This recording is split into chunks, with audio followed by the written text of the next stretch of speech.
డబ్బు సంపాదించటం ఎలా? ఇదే ప్రశ్న ప్రతి యంగ్ మైండ్ ను తొలుస్తుంది. సంపాదన అంటే 3 పూటల భోజనం, ఆకలి తెలియకుండా సంతోషంగా ఉండడం కాదు. పండగ పూట బట్టలు కొనుక్కొని సరదా పడడం అసలే కాదు. దేశంలోనే పెద్ద వ్యాపారవేత్త కావాలి, చిటికేస్తే కోట్లు చేతిలో ఉండాలి, అలా సంపాదించాలి. ఇలా అనుకున్న వ్యక్తే అనిల్ అగర్వాల్. జీరో నుంచి వ్యాపారం మొదలు పెట్టారాయన. కష్టాలు ఎలా ఉంటాయో బహుశా ప్రపంచంలో ఏ వ్యాపారవేత్త కూడా అనిల్ అగర్వాల్ లా చూసి ఉండరు. ఆయన జేబులో 1000 రూపాయలు కూడా ఉండేవి కావు. కానీ ఇప్పుడు కోట్లకు అధిపతి. కష్టాలను కష్టపడి తొలగించుకోవాలి అనుకున్నారు. అనిల్ కూడా అన్ని ప్రయత్నాలు చేశారు, అయినా తీరలేదు. దీంతో ముంబైలోని ప్రతి గుడి మెట్లెక్కి దేవుడిని మొక్కారు. ప్రతి మసీదు ముందు అల్లాను వేడుకున్నారు. చర్చిలోకి వెళ్లి కష్టాలు తీర్చు ప్రభు అంటూ సాగిలపడ్డారు. అంతేకాదు దారిల్లో కనిపించే ప్రతి దేవుడిని మొక్కారు. అయినా సరే దేవుడు కష్టాలను తీర్చాడా అంటే తీర్చలేదు. మరేం జరిగింది? Indian metals and mining magnet ఎలా అయ్యారు? ప్రపంచంలోనే బెస్ట్ మైనింగ్ కంపెనీ ఓనర్ గా ఎలా పేరు తెచ్చుకున్నారు? The most interesting and inspiring story ఏంటో మీరు చూడండి. అనిల్ అగర్వాల్ పాట్నాలో 1954లో పుట్టారు. ఆయన తండ్రి Dwarka Prasad aluminium conductor business చేసేవారు. నాటికి అది కొత్త వ్యాపారం, కానీ వారి దశను మార్చలేదు. పేరున్న వ్యాపారంలో ఉన్నా సరే చోటా నాయకుడు సంపాదించినంత కూడా ఆస్తులు ఉండేవి కావు. అనిల్ అగర్వాల్ పాట్నాలోని మిల్లర్ హై స్కూల్లో చదివారు. ఆయన క్లాస్మేట్ లాలు ప్రసాద్ యాదవ్. ఇక ఆయన హిందీ మీడియంలోనే చదువుకున్నారు. డిగ్రీ పూర్తి చేసిన ఆయనకు పెద్దగా ఇంగ్లీష్ కూడా రాలేదు. కానీ కొత్త వ్యాపారం చేయాలని కసిగా ఉండేవారు. ఏం చేయాలో తెలిసేది కాదు. తండ్రి చేసే స్క్రాప్ వ్యాపారంలోనే మొదట తన కెరీర్ ను మొదలు పెట్టారు అనిల్. బీహార్ మొత్తం స్క్రాప్ సేకరించి వాటిని ముంబైలో అమ్మేవారాయన. చివరకు పాట్నాలో తన తండ్రి బిజినెస్ కంటే కూడా తమ గల్లీలో చీరల వ్యాపారం చేసేవాడే బాగా సంపాదిస్తున్నాడని చిరాకు పడ్డారు. దీంతో కొత్త అవకాశాల కోసం ముంబై చేరుకున్నారు అనిల్ అగర్వాల్. ఏదైనా పెద్ద కంపెనీకి యజమాని కావాలనేది మొదటి ఆలోచన.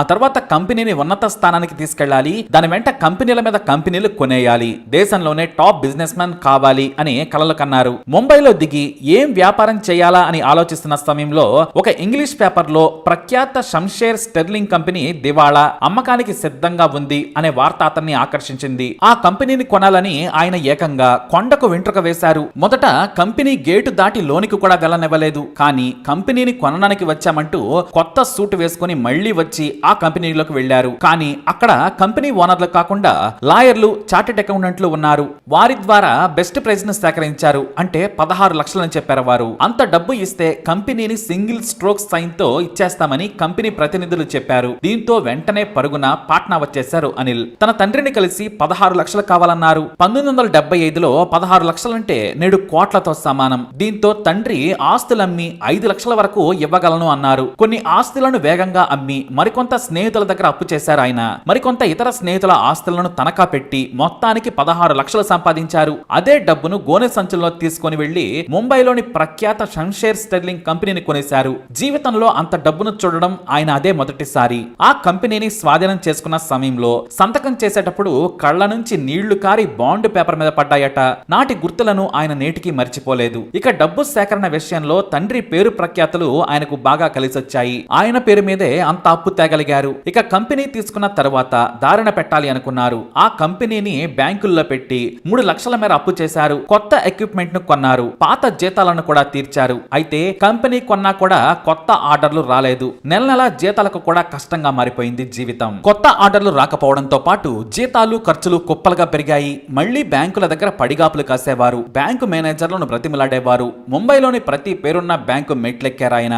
కొంత అప్పు పుట్టింది. అవి వ్యాపారం పెద్దగా చేయడానికి ఉపయోగపడలేదు. ముడిసరుకు కొనేందుకు సరిపోలేదు. వర్కర్స్ కు జీతాలు ఇచ్చేందుకు వాటిని ఖర్చు చేశారు ఆయన. కేబుల్స్ కు డిమాండ్ లేకపోవడంతో తన కంపెనీ ద్వారా కొత్త వ్యాపారం చేశారు. కొత్త అల్యూమినియం వైర్లు, అల్యూమినియం రాడ్లు, స్టీల్ రాడ్లు, ఇలా 10 రకాల వ్యాపారాలను స్టెర్లింగ్ నుంచే మొదలు పెట్టారు. వాటి వల్ల లాభం రాలేదు, నష్టం రాలేదు. కానీ ఏదో కంపెనీ నిలబడేందుకు ఉపయోగపడింది. పేరున్నా కూడా స్టెర్లింగ్ కంపెనీ నాణ్యతపై నమ్మకం ఉన్నా దేశంలో డిమాండ్ లేదు. అదే అనిల్ అగర్వాల్ కొంప ముంచింది. ఇన్ని నష్టాలు వస్తున్నా సరే ఆయన బాధపడ్డారు. కానీ ఏనాడు తన కష్టాన్ని మరొకరికి చెప్పుకోలేదు. బ్యాంకు మేనేజర్లకు కూడా ఆల్ ఈజ్ వెల్ అని చెప్పేవారు ఆయన.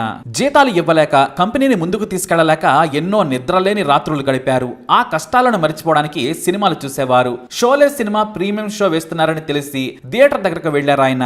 అంత పెద్ద కంపెనీ యజమాని అయినా సరే అనుమతి లేదని బయటకు నెట్టేశారు. చివరకు రెడ్ కార్పెట్ పై అమితాబ్ బచ్చన్, ధర్మేంద్ర నడుస్తుంటే దూరం నుంచి చూసి ఎంజాయ్ చేస్తారు అనిల్ అగర్వాల్. కష్టాలను మర్చిపోయేందుకు కొత్త మార్గాలను వెతుక్కున్నారు. కొంతమంది కార్మికులు ప్రమోషన్లు లేవని వెళ్లిపోవడం మొదలు పెట్టారు. 10 ఏళ్ల పాటు లాభం లేకున్నా లాక్కొచ్చారు. లాక్కొచ్చారు. నాకంటూ సమయం రాదా, దేవుడా నా కష్టాలను తీర్చవా అంటూ ముంబైలోని ప్రతి దేవుడికి మొక్కుకున్నారు. నేను చేస్తున్న తప్పేంటి, ఏ పని చేసినా నష్టమేనా, నేను కొత్తగా ఆలోచించడం లేదా, నాకు వ్యాపారం చేయడం రాదా అని దేవుడినే ప్రశ్నించేవారు. ఆ తర్వాత సాయం చేయి భగవంతుడా అంటూ మొక్కుకుని బయటకు వచ్చేసేవారు. అయితే దేవుడేమో కానీ తన తండ్రి మాటలను మాత్రం ఆయన పాటించారు. స్థిరంగా ఏ వ్యాపారం చేసినా కలిసి వస్తుందని తండ్రి చెప్పిన మాటలు అనిల్ అగర్వాల్ కు గీతలోని కృష్ణుడి సూక్తుల్లా అనిపించేవి. దానినే నమ్మారాయన. భారత్ లో మధ్యతరగతి జనం పెరుగుతుండడంతో టెలిఫోన్ రంగం దూసుకుపోతోంది. ప్రభుత్వ కంపెనీలు కేబుల్స్ ను అందించలేకపోయాయి. ఆ సమయంలోనే 1986లో భారత ప్రభుత్వం సంచలన నిర్ణయం తీసుకుంది. కేబుల్స్ ను ప్రైవేట్ కంపెనీల నుంచి తీసుకోవచ్చని ఆదేశించింది. ప్రైవేట్ కంపెనీ అనగానే గుర్తొచ్చేది స్టెర్లింగ్. నాటి నుంచి అనిల్ అగర్వాల్ కు కష్టం అనేది ఎలా ఉంటుందో కూడా తెలియలేదు. ప్రభుత్వం నుంచి లక్షల విలువైన ఆర్డర్లను డెలివరీ చేయడానికి కంపెనీ ఆపసోపాలు పడింది. అయినా సరే వదలలేదు. పివి నరసింహారావు ప్రధాని అయిన తర్వాత పరిశ్రమలకు స్వర్ణయుగం మొదలైంది. ఒక్క రోజులో ఫోన్ కనెక్షన్ ఇచ్చేలా ఏర్పాట్లు చేశారాయన. దీంతో కొత్త టెక్నాలజీని అందిపుచ్చుకునేందుకు భారీగా అప్పు చేసి 4 కోట్లతో కొత్త మిషన్లను తెప్పించారు అనిల్ అగర్వాల్. వాస్తవానికి ఆ మిషన్లు వచ్చాక ఆర్డర్లు లేకుంటే దివాళా తీసేవారే. కానీ ఏడాది లోపే అప్పు తీరిపోగా దేశమంతా టెలిఫోన్ కేబుల్స్ తో దద్దరిల్లింది. పివి నరసింహారావు, మన్మోహన్ సింగ్లు ద్వయం వ్యాపారస్తులకు కొత్త అవకాశాలను సృష్టించారు. వాటిని అందిపుచ్చుకున్నారు అనిల్ అగర్వాల్. మైనింగ్ వ్యాపారంలోకి వచ్చిన అనిల్ అగర్వాల్ ప్రభుత్వ రంగ సంస్థలు నష్టాల్లో ఉన్నాయని షేర్లను అమ్మకానికి పెట్టింది కంపెనీ. పనికిరాని కంపెనీలని అందరూ అన్నా వాటి స్ట్రెంత్ తెలిసిన అనిల్ అగర్వాల్ బాల్కో, హిందుస్థాన్ జింక్ లిమిటెడ్ కంపెనీలను కొన్నారు. 2000 సంవత్సరం నాటికి మైనింగ్ లో రారాజులా పేరు తెచ్చుకున్నారు ఆయన. వాటిని లాభాల పాట పట్టించారు. ఆ తర్వాత వేదాంత రిసోర్సెస్ ను ఏర్పాటు చేశారు. లండన్ లో కంపెనీని స్టాక్ మార్కెట్ లో కూడా నమోదు చేయించారు అనిల్. 2003లో లండన్ స్టాక్ ఎక్స్చేంజ్ లో వేదాంత కంపెనీ లిస్టింగ్ తర్వాత అంతర్జాతీయ వ్యాపారంలోకి వచ్చారు. నాటి నుంచి గ్లోబల్ బాండ్ ఆఫరింగ్స్ వచ్చాయి. జమైకా నుంచి సౌత్ ఆఫ్రికా వరకు, గోవాలోని ఐరన్ ఓర్ నుంచి జాంబియా వరకు వేదాంత విస్తరించింది. ఇప్పుడు మన దేశం గర్వంగా చెప్పుకునే కంపెనీగా తీర్చిదిద్దారు ఆయన. కేవలం దేశంలో పెద్ద వ్యాపారవేత్త కావాలనుకుని ఇంటర్నేషనల్ బిజినెస్ మెన్ గా పేరు తెచ్చుకున్నారు ఆయన. వేదాంత గ్రూప్ హెడ్ క్వార్టర్స్ లండన్ లో ఉందంటే ఆయన సక్సెస్ ఎలా ఉందో అర్థం చేసుకోవచ్చు. జీరో నుంచి మొదలుపెట్టి 16 లక్షల అప్పుతో మొదలైన సంపాదన 35,000 కోట్లకు చేరింది. ఆయన సొంత ఆస్తులు 35,000 కోట్లకు చేరడం వెనుక ఎన్నో కష్టాలున్నాయని నవ్వుతూ చెబుతారు ఆయన.